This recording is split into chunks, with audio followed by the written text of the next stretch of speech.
Hello po.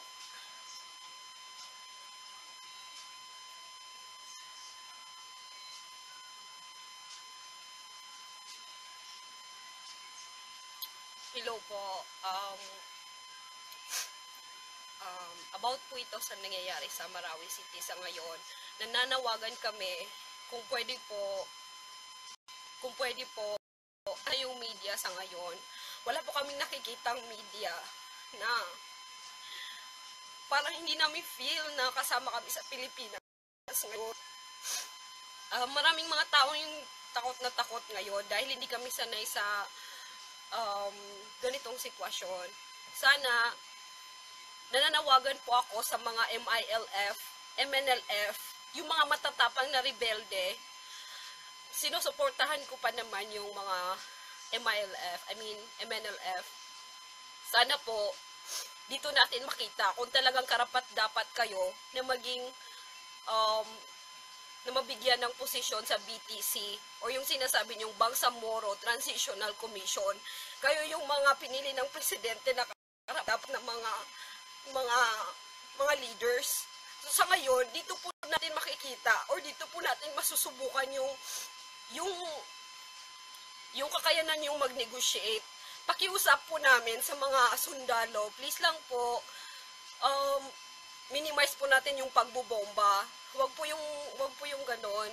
Naintindihan namin na yung lugar namin is under attack sa ngayon. So, may maging in between kasi takot na takot po yung mga tao doon sa ngayon. Marami kaming relatives. Isa po ako, galing po ako doon ako lumaki. Alam ko yung lugar, palaging walang ilaw, walang gumagapang yung internet connection. Walang makapag-live doon kahit isa kasi hindi kaya ng connection. So nananawagan po ako.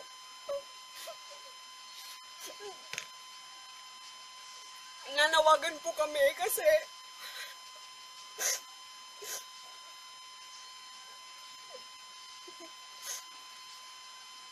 yung best friend ko po nagtatrabaho sa isang hospital na sa ngayon is occupied by the ISIS. Tsaka yung isang malapit na eskwelahan. Sa ngayon, hindi po namin sila makontak. Yung balita nga doon, bukas, kasi nag-pull out na yung mga kasundaluhan.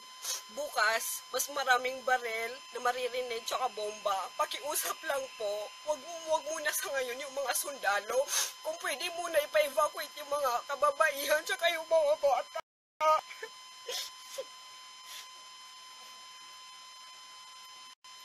Wala po kasing ka-idea yung mga tao sa ngayon na takot yung mga taga doon sa amin, pati yung mga relatives namin. So, nananawagan po kami na sana huwag mo na palakihin yung gulo or yung war sa ngayon. Pati kami natatakot kami sa mga ISIS kasi kami mismo ng mga Maranao, mga Muslim na Maranao, yung mga hostage ng mga ISIS. Sana maunawaan kung tuwati kami ng Pilipinas, tulungan yung lugar namin. 2 munisipyo na po yung nasira ng mga ISIS sa lugar namin. Sana hindi niyo hayaan na pati yung lugar namin masira. Kung may tutulong yung gobyerno, sana pa-evacuate na muna yung mga civilian sa amin before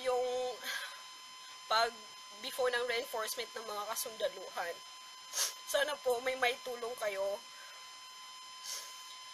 Sa ngayon po, ay kasalukuyan na naririnig nila yung mga baril. Tsaka isang ospital na, tsaka isang paaralan na yung na-occupy ng mga ISIS. Sana po matulungan nyo kami. Sa Marawi City po, Lanao del Sur, ARM. Yung mga leaders, yung mga Maranao na matatapang dyan, mga leaders, dito po masusubukan yung tapang nyo. Huwag po tayong magsisihan. Yung mga tao na may responsibility sa lugar natin. This is the challenge for you. Defend our city. Yun lang po.